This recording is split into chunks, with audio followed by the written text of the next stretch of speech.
the Phantom Family Podcast. Why, hello there, friends. I am Tori Phantom, here with my husband, Jimothy. Hey, I'm Jimothy. It's me. And this is the Phantom Family Podcast. It certainly is. It certainly is. And how are you doing this week, Jim? I'm doing okay. Best as I can do, living the dream every day with a smile on my face. Are you smiling, or is it from the tooth pain? No, you can hear the smile, can't you? Hear the smile, Yep. not wincing in pain. Luckily, though, I will say this, by the time that our lovely, lovely audience hears this, I will have gone to the dentist for this terrible tooth pain that is in my mouth, because I have a dentist appointment on the morning that this podcast launches. So when you are hearing this, you're hearing a pained Jimothy, but know that in your current present, in that timeline, Jimothy is pain-free. Or is still in pain, but has a new appointment scheduled to get the pain gone. Actually, that's probably more likely. That's knowing probably dentists. more likely, yeah. I'm just saying. Yeah, that's been my experience as well. How has your week been? I've been at work, so tell me about it. Well, I will tell you, we had to reschedule a dentist appointment for the kids this week. Uh-huh. Because the littlest ladies decided the night before their dentist appointment, as it were, anytime I have something to do early the next morning, I can guarantee I will not sleep the night before. What about if you don't have something early to do? I also will not sleep the night before. Yeah, that's just the way it goes. But it was just an especially poor night that night. I probably only slept 3 or 4 hours, and I woke up and I had a migraine, and I couldn't, and I didn't feel safe getting in the car and putting the kids in the car and driving them. So I had to call the dentist. I was like, I'm so sorry. I have to reschedule. It has been a morning. And the receptionist was like, I get it. So we had to reschedule our dentist this week. But the good news is... The good news! Sorry, wrong show. That is an inside joke just for you and I. Anyway, the good news is that this week is very exciting for me. I've always heard millennials love avocado toast, and I had only tried it once on sandwich bread, and I thought it was disgusting because I love avocado. I love toast. I was like, oh, avocado toast, that sounds great. As it turns out, I was actually avocado toasting wrong. I got myself some nice crusty bread, and I toasted it properly. You have to have a hearty bread to hold that avocado so it doesn't just smush it. So what you're saying is the free wick bread from Kroger wasn't cutting the mustard. It was not cutting the mustard for the avocado toast, but I got this Italian bread. I toasted it, and now every day this week, Pumpkin Pie and we have been eating avocado toast with everything but the bagel seasoning and a bunch of sea salts on it, and just every day. Like today, it was like 12:30 in the afternoon, right? She comes upstairs because I was just about to start my makeup. She comes upstairs and she goes, Mom. And I was like, what? And she's like, avocado toast. I was like, heck yeah, avocado toast. And I got this new avocado tool, and it's like everything you need to prepare an avocado. I'm going to tell you right now, you don't need that. You need a knife and a spoon. Yeah, and I mean, that's fine, but I have this tool.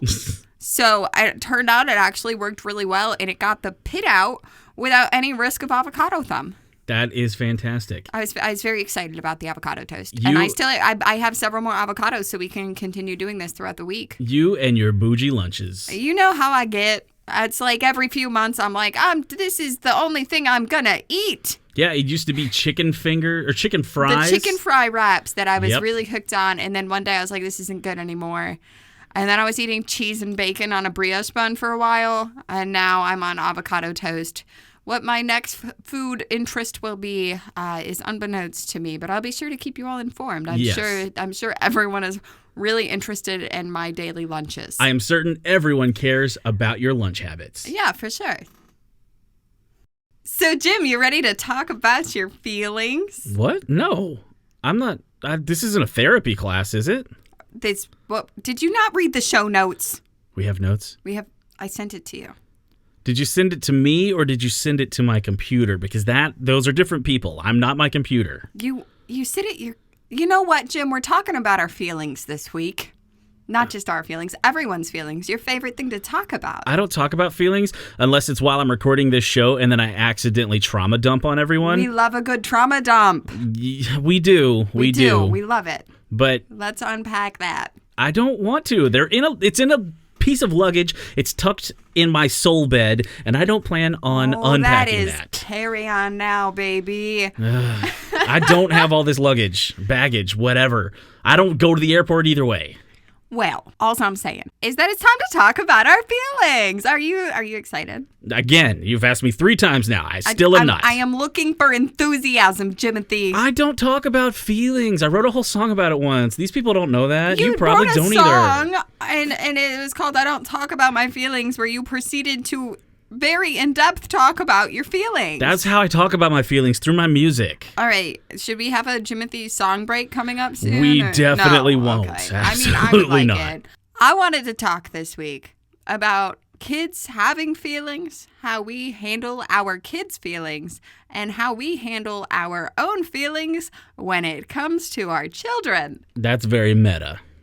I don't know that it's meta. It's just there's layers. It's like Shrek. Oh my God, this is an onion full of feelings. An onion of feelings. Okay, but what color? Which makes sense because onions make you cry. What color is the onion? Is this a red onion, white onion, purple. yellow onion, pearl onion? It's a purple onion. It's a purple onion full of feelings. Okay. A purple onion full of feelings. Which ironically, that's right. they're red onions, but they're purple or something. No, they're purple.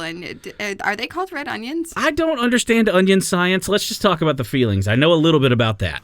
How many feelings, Jimothy, 3. would you say that you experience in any given day? I just said it, 3. I actually was making a joke, but I probably feel 3 different feelings in a day. And I can tell you that you're wrong as someone who lives with you and talks to you daily. As you might know, I go through all of the emotions every single day. Hour. What? Hourly? Yeah. Yeah, honestly. As you might know, I do spend a little bit of time on the internet, on TikTok. And I get comments sometimes because I love to talk about how I am trying to teach emotional intelligence to our kids because I feel that emotional intelligence is one of the best gifts we can have. Like, that is so helpful in just navigating our own lives and connecting to other folks, right? Yeah, I feel like I have the emotional IQ of a potato most days, but that's a different story. Some days I would agree with you. And well, you love potatoes, so that's all that's important. That's true. I do love a nice, emotionally intelligent potato. However, sometimes I get comments that are kind of like, well, this all seems nice, but do you think that perhaps you're putting them at a disadvantage for like giving their feelings so much weight or allowing them to feel these big bad feelings in the way that they do? And that kind of inspired me for this episode because I think that it is the best gift I could give to my kids to allow them to experience their full range of emotions. Because although kids are small, they got real big feelings. Oh, yeah. They're like tiny little dynamite firecrackers full of emotions. Full of them. Good, bad, everything. And I hear that they're bored all the time, too. Is bored a feeling? Bored is a feeling. It's certainly a common word. I don't know if it's a real feeling. More of a state of mind, perhaps. Right. Of course. Of course. I think this is a thing that for somehow there must be some amnesia thing that happens in between your teens and early adulthood where most folks forget what it feels like to be a kid. And although I don't remember a lot from my childhood, thank you, trauma, I do remember having a whole boatload of feelings and not being allowed to express them. How big of a boat? Schooner, paddle boat, yacht, Titanic? What you got? I don't know boat sizes, but... Estimate. Does it have a sail? Does it have a motor? Cruise ship? Like a Carnival cruise ship? Carnival cruise ship of feelings. That's a lot of emotions, bro. That's right. That's what I'm saying. But what I remember from being a kid is that I wasn't allowed to have a bad day. I wasn't allowed to have a bad attitude. I wasn't allowed to be sad. I was told to stop crying, to calm down, to get over it. Any bad feeling I had, I wasn't allowed to have that or experience that or talk about it. What about you? No, I didn't really have that because I got ignored a lot. So even if you had bad feelings, no one was going to care about it. I didn't have parental figures that cared about my feelings. They only cared about my behaviors or how loud I was being when they wanted to watch TV or something like that. I didn't really have anyone saying, stop being sad. You've got nothing to be sad about. I'll give you something to cry about. I'll give you something to be sad about. I didn't really have that. That wasn't really a thing for me. So in your situation, your parental figures, your guardians, were more concerned with how you made them feel than your feelings. Yeah, I don't think my parental figures cared anything about how I felt as long as I wasn't bothering them, which I typically didn't. I was a pretty happy kid, honestly. Yeah. I was a playful, happy kid. I didn't really have a bad childhood. Sometimes I recount the things that did go on during my childhood. You didn't have a traumatic childhood, but you endured trauma in your childhood. Yeah, And everybody's I think got their that's moments. That's a distinction, right? There's a difference between like someone like you who experienced traumatic events like most humans do. I wouldn't even say they're traumatic events. They're memories. They're core memories that stick out in my head. You got hit by a car, Jim. Yeah, but that wasn't because of parental negligence or abuse. Trauma doesn't necessarily mean someone was abusing you. There are other forms of trauma. Also, I didn't really have any PTSD or anything from that, so Right, that but was just a moment that happened. That's really what I'm getting at, though. You kind of reached my point before I did without knowing what my point was going to be. Ooh. Yeah, that was meta. What I'm saying is that there is a difference between just experiencing trauma and then that ongoing trauma that seems more intentional. Yeah, okay. There were events, but there weren't like, it wasn't like a whole phase full of, okay, well, this was my sad period where I get hit with a broom every day. No, my grandma was just a jerk. And I was being too loud while she was watching The Price is Right. That was literally it. Right. And that was one time because I broke the broom, so she couldn't hit me with it anymore. So. I mean, we all have things we got to do. But either way, that's just kind of the way that I look at this, is that adults have this full spectrum of emotions, from horrible feelings to the best of feelings. And I don't know why we don't always give our kids that same space to have those same feelings, because why wouldn't they have them? You're right. I've seen our youngest daughter go through a full range of very sad when she thought I wasn't going to go on a walk with her to elated joy and thankfulness when I said, yeah, I guess let me get my shoes. I'll go on a walk with you. Yeah, that happened a few days ago. Exactly. But anyway, so this brings me to my toddler grief theory. Okay. I don't know this. What is this? This is a theory that I recently came up with, and so this is a full-on Tory Phantom theory. This is a Tory Phantom theory where I overthought myself into what I consider enlightenment, but it might not be smart sounding, but this is how I started considering Let's hear it. Lay it out. Your Tory Phantom toddler grief theory. Yes. And it's not the toddler who is grieving, to be clear. So I guess it would be toddler feelings versus adult grief theory, to be specific. Okay, you've lost me. It's too many words, but It's go ahead. It's too many words. Anyway, I always hear folks talk about the terrible twos.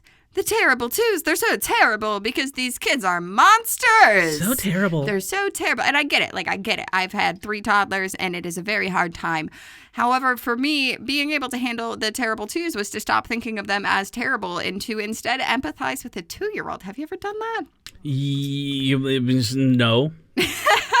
So here's the way that I consider this, okay? Here is the theory. So 2-year-olds, they are the newest sentient humans, because although we do give birth and our babies start to exist as newborns, they do not have sentient feelings until much later on. In the beginning, it's really just survival instincts. There's all these instincts that you can see in an infant that they do lose as they start to age toward toddlerism. Yeah. And they have hunger and tired and needing to be cuddled. They are very simple biological needs of feelings. Hey, Tori, I think I'm a toddler because those are literally the only 3 feelings I've had all day. Okay, so you're actually an infant because I haven't gotten to the toddler yet. I'm an infant. Oh, my God. You know what? You haven't taught me the whole theory yet, so my fault. I don't have the intelligence yet. Oh, my goodness. So See, here I'm we go. learning. So proud of you, Jim. So what happens after they're infants, right? We get to about the age 12 months or so. They're going to start walking a little bit, get a little bit motivated to get around, but we're still not totally sentient. We're not great at communication. It's very minimal. And it's just it's like the infant stage, but now they move. When is object permanence a thing?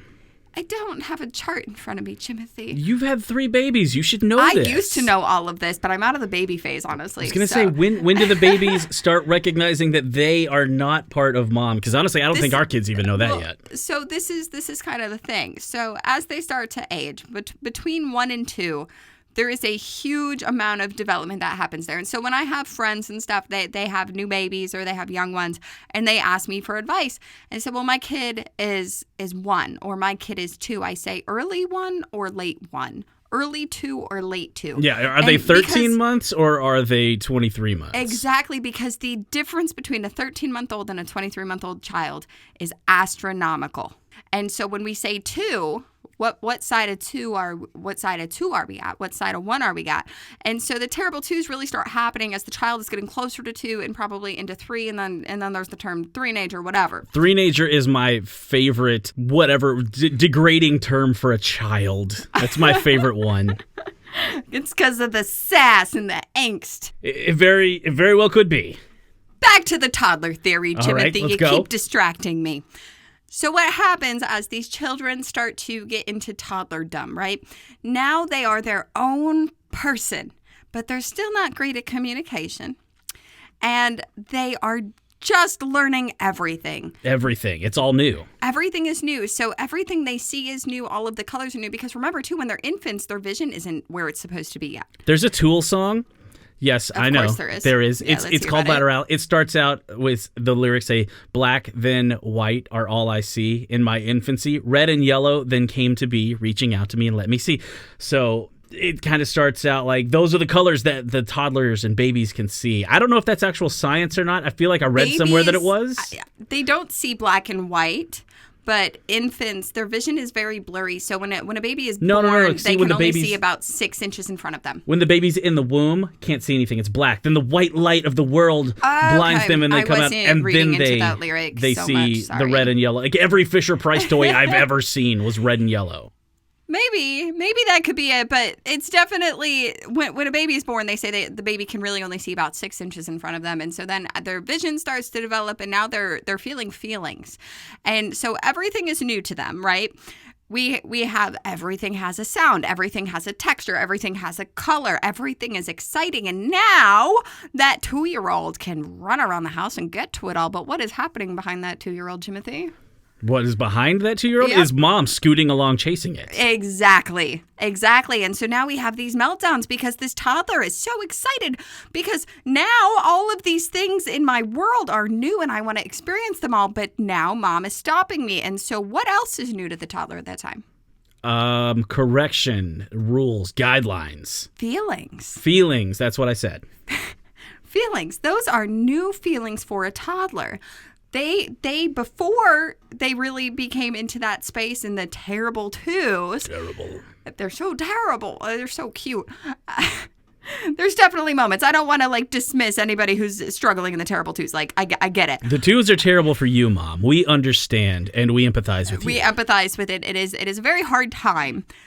When I think about this, what I'm thinking is that prior to this stage in their development, maybe they felt hungry, maybe they felt tired, maybe they felt like they wanted their parents or their loved one or guardian. Again, this is me right now. But these very simple feelings. And I think when they're about 2 years old or so is really when they start to have these more complex emotions. They're feeling frustrated. They're feeling annoyed. Maybe they're feeling bored.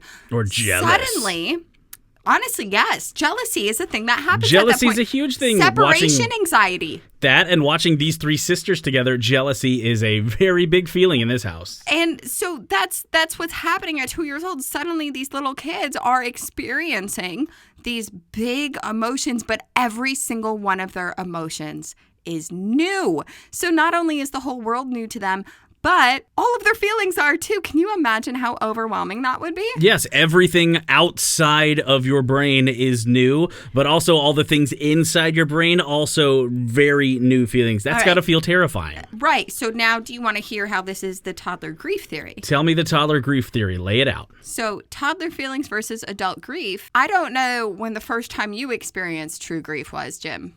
How old were you? Grief? True grief, like heart-wrenching. Made an impact on your life losing someone. I've only had a few family members die, and I would say maybe my grandma in 2005 when I was... Was that really hard for you? No. but kind of ruining my theory. Too. I'm different because I'm not a good feeler. So that is true. I honestly don't know that my life was so much impacted by the loss of anyone because I've had to continue on. My life goes on. Well, it's also because you were prepared for it, I think. I was, because she was very sick for almost 2 years. I guess this theory is going to be kind of based on my own experience here. Let's hear yours. So I have lost a few people in my family who I loved, but I was not very close with. And so whenever I've met someone who is really struck by grief, really struck by it, and they have these days of mourning on the anniversary of death and on their birthday and on special holidays where they're taking these moments. I have to say that before I was kind of confused by it. Like there was no judgment. I didn't think ill will of any of it or think it was silly. You were confused because you didn't get it. I didn't get it because I had lost someone before, and I was like, I don't understand this. These feelings didn't resonate with you. Right. Those feelings didn't resonate with me, and I didn't understand how someone could be feeling that intensely about it. And then what happened? And then last December, I lost my grandmother. And that grief hit me like a lightning bolt. I have never experienced a new feeling in my adult life until I was met with this intense grief. Because I think there is grief and there is mourning, and both of them suck, and both of them are hard to deal with. But I think there is levels of grief. I think we can all... Sure, there are like literally stages of it. There are like books and stuff I'm not even saying about stages of grief. I just mean, like depending on who that person was to you and how that loss affects you, like, we're going to experience that differently, right? Yeah, yes. And it's the same way, like I had mourned, I have lost, I had experienced grief, but losing my best friend in the whole world, it felt like physical. It was a physical feeling. Oh yeah, like heartbreak was an accurate statement. Right, exactly. And this was the first time in probably over 25 years that I had a new feeling. Like just a new feeling, right? Okay. And so my theory here is that an adult experiencing extreme grief, not even like extreme, but just experiencing grief as that new feeling, is somewhat comparable to a toddler who is suddenly feeling everything for the first time. And I mean, it's not totally comparable because, of course, toddlers have good feelings and, like, there's new good feelings and new bad feelings. And, like, a toddler being mad that they don't get their toy is not the same as someone experiencing extreme grief. It's more the sentiment behind a new feeling. Yeah, the kid losing their iPad is not the same thing as losing, grandma. Exactly. But it's just that... In their world, maybe. Well, honestly, because a big deal to them, they don't understand. And that's okay.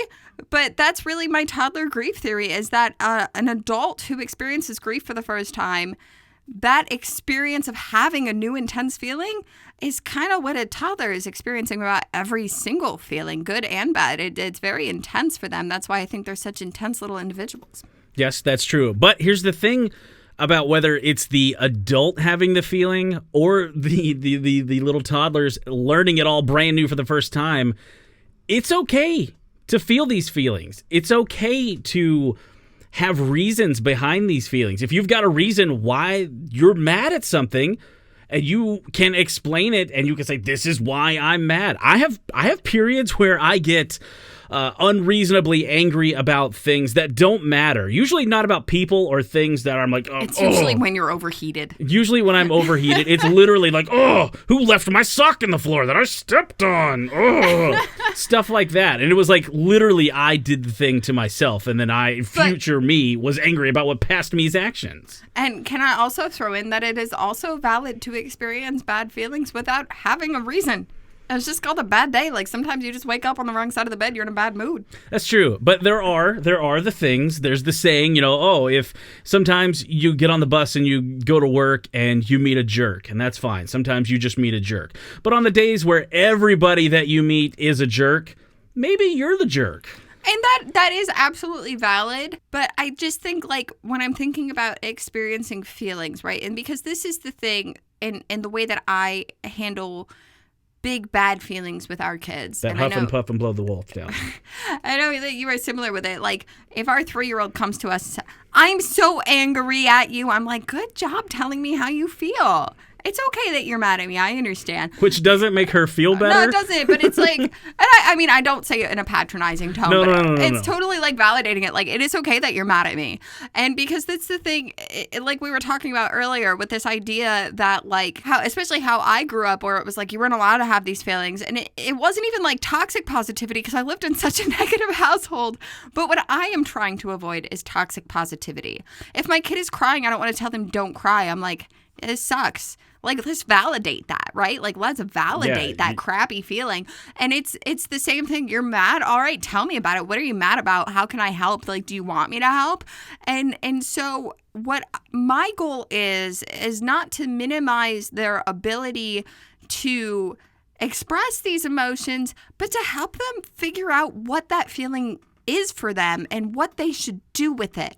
Because things that might work for me with those bad feelings doesn't mean it's going to work for them. Yeah, it's not like I can tell a kid to go punch a pillow. Or maybe we could. Honestly, I don't know. I just don't want her to go punch the pillow because then she might come punch me and be like, look how good I got at punching, Daddy. What's funny, it's funny you say that, because they used to say, like, if you felt like, that's like an old coping mechanism. If you're mad, you should go punch a pillow. And I was actually reading this study recently that was like, you actually shouldn't encourage kids to do that because that actually furthers their aggressive tendencies. I was going to say, I feel like that encourages hitting. Like, I don't know the psychology behind it, but it was originally thought that was like a good channel for that aggression, but now I read that that's not the case. They don't believe that anymore. So you're saying that when our kids get angry, we should stop calling the MMA coach to sign them up for emergency classes on the spot. Are you trying to sign our kids up for MMA, Jim? Trying to? I paid for that already. They've got their gi. I've got little blue belts over there. Hey, MMA doesn't wear gis. Is that? That's Brazilian Jiu-Jitsu. Brazilian Jiu-Jitsu is an MMA. It's mixed martial arts. Yeah, but they're not wearing gis in MMA. I mean, at least some not. parts of it do. I think you're thinking UFC. Our oldest kid, Pumpkin Pie, years ago when she was 5 years old, she did take MMA and Brazilian Jiu-Jitsu classes. And she wore a gi for BJJ, and she did not wear a gi for MMA. So, I mean, I don't know. I only ever observed a 5-year-old's classes. I'm feeling feelings toward you right now for calling me out and correcting me on the program. Tell me about it. I don't want to because I'm already over it. That's how my feelings work. Do you want to complain about it? Because I also, this hot take, I am totally fine with my kids complaining about anything. I was going to say, no, I'm just happy that you validated me, and I was going to move on. That's important to me. Like, I know when I was a kid, like, don't complain. I just asked you to do that. Do it without complaining. And it's like this anger thing, like, just suppress all of your feelings. Just bottle it up. You're fine. And for me, I'm like, go ahead, complain. Like, let me hear it. Like, as long as you're getting it done, if this is motivating you to complain about this, to get it done, I don't care. Like, I know sometimes I don't want to do the dishes, and I'm going to complain about having to do the dishes, and then I'm going to do the dishes. Or I'm going to do the dishes. And you're going to complain too. I don't complain. I like to put on a nice podcast. I like to put on some music. And I like to sit down, pull up a stool to the sink, and just take my merry old time. You do take forever to do the dishes. I also get the dishes very clean when I do them, because I spend some good time with them. Very clean when I do the dishes. I get them cleaner. I'll call yours very clean if you would like me to. I feel like that's not true. Okay, see, I understand now. You have these feelings, and feelings are not always based in fact. I mean, this feeling is. Anyway, so complaining is cool, and that's actually, I had made a video earlier, and I was talking about this moment I had with our kiddo yesterday, which I doubt you've watched my video, and I also don't think it ever came up in conversation. Are you talking about TikTok? Yes. I very rarely get the time because of my day job to watch TikToks, so I don't. Sometimes people will send me TikToks, and I might watch them in the DMs. I'm a very busy man. Yeah. Anyway, so yesterday, as you might be aware, Jimothy, I'm definitely telling you this, and not anyone in the audience. Audience? Is it an audience for a podcast? It is an audience. It is an audience. Anyone who is listening, our audience here. I'm definitely just like telling you, Jim, because you weren't aware that our kids were doing virtual school this year. Oh. Thank you for the updated knowledge, and thank You're you for so- sharing that also with our listening audience, you're so that they can know it as well. that you would now know that. Anywho, It has been a big struggle this year, which we don't need to go into all of that. But yesterday, we had a moment. Everything was going great, right? I was sitting there with Lollipop and Pumpkin Pie. We are all sitting there, and they're doing their work. And suddenly, Pumpkin Pie just starts. She's really upset. She's crying and screaming. And I was like, what is going on? So I run over to her side of the kitchen table. And I was like, what's going on? How you can I thought a help scorpion broke into the house and bit her. I did think a scorpion broke into the house and bit her. It seemed like she was hurt, But I knew that was an emotional reaction for her. So I don't want to shame her for it. So I run over to her side of the table. And I was like, what's going on? How can I help? What happened? But she was already so upset that she literally, we were past that point of even trying. Okay. So I hit them with a confused, because you know how I do with my parenting. You play Pokemon? Kind of. But you know how I do things with the kids when they're having feelings. Sometimes it's validate, and sometimes it's let's distract this so that we can calm down and talk about it, right? So she's sitting there, and she's very upset. I don't know what's going on. And I was like, let's ignore your schoolwork, and let's focus on your feelings. I said, can you stand up? Let's stand up. And she looks at me. She kind of gives me a weird look. You know the look I'm talking about. She crooks her head. It's like when you blow a really high-pitched whistle in front of a dog. Well, she does not that. quite, because she was upset. So it was just the head tilt. And I said, stand up on your chair. I said, I need you to stand up. We have bench seats in our kitchen table. I said, stand up right where you're sitting. And she looked kind of confused, but she did it, because she's like, what is going on, right? And I was like, all right, now reach your hands up high to the sky. Just stretch towards the sky, right? And she's doing that. Do you know where I'm going with this, Jim? I have no idea. Yeah, so what I did is I said, okay. I said, next step, repeat after me. And I took a deep breath, and I screamed really loud. Not at her, just in general. Yeah, exactly. At the heavens. Right, because sometimes you have big feelings. You just want to scream, and it's totally legal to just scream.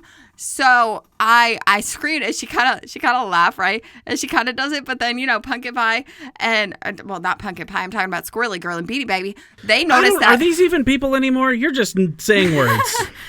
Everyone knows who I'm talking about, okay? and then Shoeboy came in, and we all hung out. I know who I'm talking about, because Pumpkin Pie was already standing up. Squirrely Girl and Beanie Baby noticed that me and Pumpkin Pie were standing up on chairs screaming in the kitchen, and they wanted in on that action, of course. So what did they do? They came out, and now all four of us are standing on chairs in the dining room screaming. Oh, and then Honeycomb Girl came over there and started yelling too. Either way, as you might imagine, Zucchini Lady. this very quickly devolved into laughter. And at that point, once we could laugh and breathe a little better, I was able to uncover the problem, and I understand why she was so upset. What was it? She was working on a really hard assignment, and she was almost done with it, and her page closed, and she lost all of her progress. And she had to restart. That ever happened to you? You lose all the work you did? Yeah, that happens to me on my computers at my office job all the time, because they are garbage. So I understand that. And so she was this first time it has really happened to her, so she was real upset because she had spent a lot of time on it. And so typically when our kids are having these big feelings, my thing is, number one, we're going to diffuse the situation. Number two, we're going to identify the problem. Number three, we're going to solve the problem. Number four, we're going to move on. However, in situations like this, you can't actually, I couldn't solve that problem. She did have to redo it. Yeah, that's the long and short of it. It's unfortunately, this is exactly. that. She was real upset about it, and she was voicing all of that to me. She's like, I don't want to have to redo this. I said, I know. I said, this stinks. I said, this is awful. I said, but you already did it once, so now it's going to be a little easier. Now it's easier to do. And so I validated the heck out of her feelings, and then she finally, because what I told her, I said, if you want to take a break from this, do something else, come back to it, that's fine. And she goes, no, I just want to do it. And I was like, all right, I love that. Love the spirit. And she goes to do it, and she starts to complain, and she starts to get upset again. I said, take a breath. I said, it is okay to complain and be mad about this. I said, feel free to complain the entire time you work on it. because this stinks. Like, honestly, if it's going to help you to get through it, like, the only way out is through, and we got to get through it, go ahead and complain. So she started out grumbling and complaining, and then she just stopped complaining and just got it done. And I think, had I told her to just get over it, that would have been a totally different story I'd be telling you. Yeah. That might be a lot more toxic and harmful to her. Can I draw a parallel to my own experiences here of something that I do that's very similar? Yes, please. Have you ever watched me change guitar strings? Yep. I literally do the same thing to you. I'm like, take a breath. Do you need my help? I don't need it. I can wind it myself.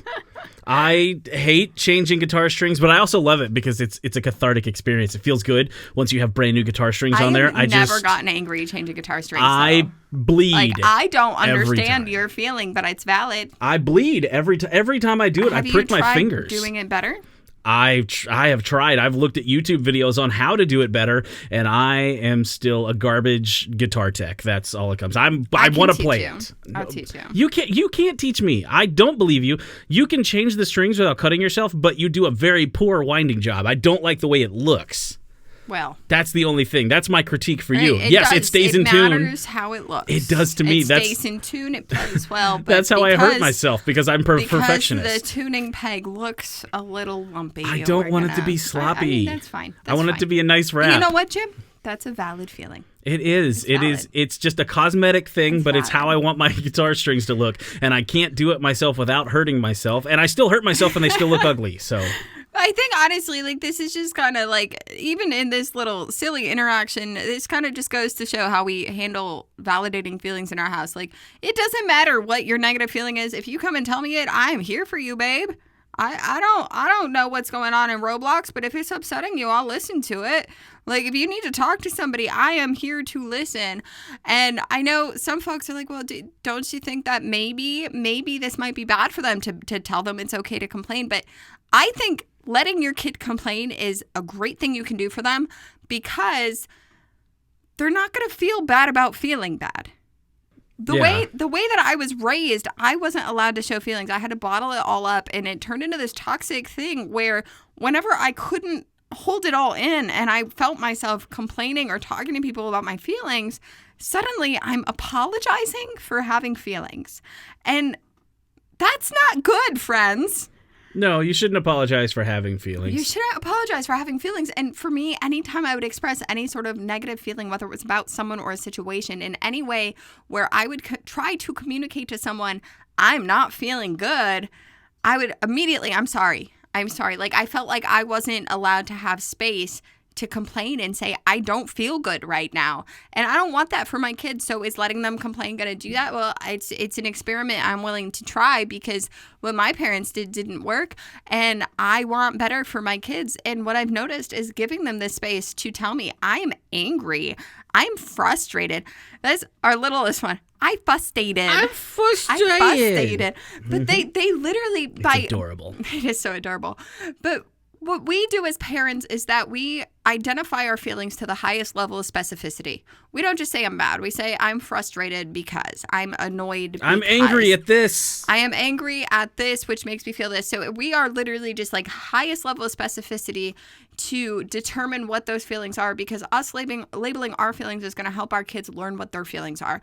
And so there is a high level of emotional intelligence that we're trying to like harbor here in our home. And what I've noticed is that by giving our kids this space to say, this is how I feel, and it feels bad. And then they hear from us like, yeah, that makes sense. Like, yeah. I'm sorry that you're feeling bad. Can I help you? I don't blame you. I'd feel bad too.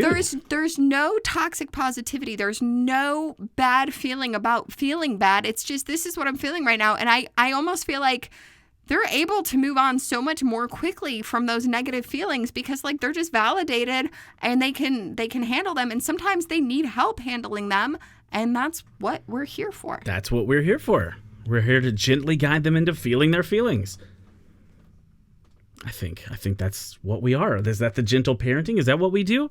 I'm still kind of learning that from you. So gentle parenting really is about validating your kids' feelings, right? Because I feel like there's this misconception about gentle parenting that it is permissive parenting, But it isn't. It's not permissive. What it is that it just has a very high focus on the emotional well-being of your kiddo. You know, it doesn't mean that you're not yelling. It doesn't mean that there's no consequences. It doesn't mean that the kids run the show. It just means that we care about how the kids feel along this whole journey. And it is a journey. It's about the journey, not the destination. Yeah, probably. Yes. So this journey has led us here to the end of our show, and that's fine. I think it was a beautiful journey, and it's a lovely destination as well. Wouldn't you say? I would say, and thanks for being here with us, folks. If you want to find us elsewhere, I am Tori Phantom on TikTok, Tori.Phantom on Instagram, Tori Phantom on YouTube and Twitter, and Facebook. We do have a Twitter for our podcast, which is Twitter.com/The Phantom Family, or just Phantom Family. I think it's just Phantom Family. We need to use it really more. Aware of what we're doing. Yes. Yeah, totally. I am at Jim Beard on TikTok. I am Jimmy Nips on Instagram. That's really all you need to find me on. Jim on the Air on Twitter. I don't do much on the social medias. I do a lot on stories like Snapchat and Instagram stories. That's about it. That's not anything that anybody really comes here for. They come here to hear Tori Phantom talk about the parenting. And what should parents do always at the end of the day, Tori? Put this to bed. Let's put this little baby to bed. All right. Nighty-night. Good night, sweetie pea. Sweet dreams. Oh, you already had dinner. You want graham crackers? Yeah, I can't give you graham crackers every 5 minutes of the day, baby. I love you. Had chicken nuggets, sweetie. We can read one more book. I know. All right, one more book, and then okay. What playlist do you want tonight? Okay. All right. Okay, I love you. All right, we're gonna listen to Celtic folk music to go to sleep. I love you. Good night, sweetie. Good night.